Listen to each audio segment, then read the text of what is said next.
After round 14, the verdict is in. Hello everyone, Matt Thompson alongside Match Review panel chairman Mark Fraser. Well, let's begin with that bizarre incident involving North Melbourne's Lindsay Thomas and Greater Western Sydney's Jacob Townsend. Thomas is facing 2 matches out. It's a misconduct charge, intentional, low impact and high contact. Talk us through it, Fraser.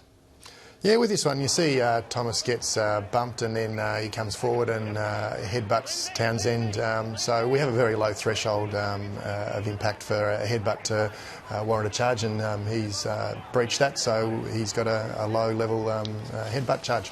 Now, in terms of his prior offences, is that what's hurt him here with a 2-match ban? Yeah, it's initially 250 points, so you can get it down to 1 with an early play, but because of his points and carryover points, it must remain at 2 weeks. And you mentioned the level of force there. That's the other question, I guess, for you. But as you say, that threshold is quite low.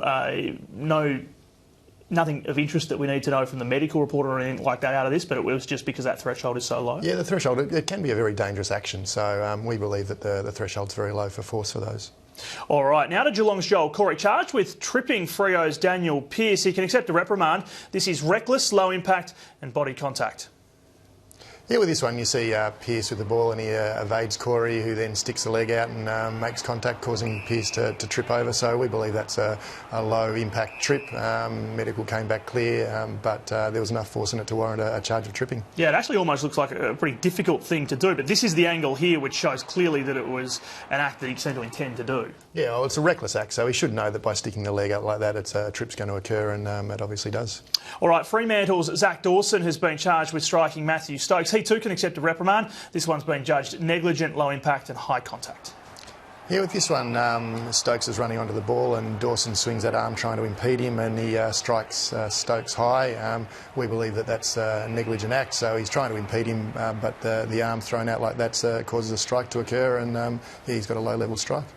OK, and just finally, one more to look at. This is Sydney co-captain Kieron Jack. He's been cleared over this contact with Carlton's Andrew Walker. Talk us through this one. Yeah, this was an interesting one. You see with that the result with Walker ending up on the ground, but he actually slips as he's going into the contest and also gets pushed by Bird into the contest, and then there's the contact by Jack. So Jack jumps up, turns his body, which is not a great action, but you can see there that there's body contact and then he makes the slight head contact.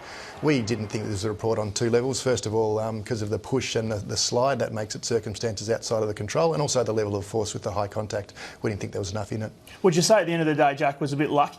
Oh yeah, absolutely. By jumping up into a contest like that, there is the potential there for some damage and to make the high contact, so he's a bit lucky with this one. And in terms of the slip, could you potentially put that down to the conditions as well? I mean, obviously deplorable conditions. Oh, that's the conditions, yes, but and that becomes a bit of a circumstances outside of your control when a player slips down into that instance.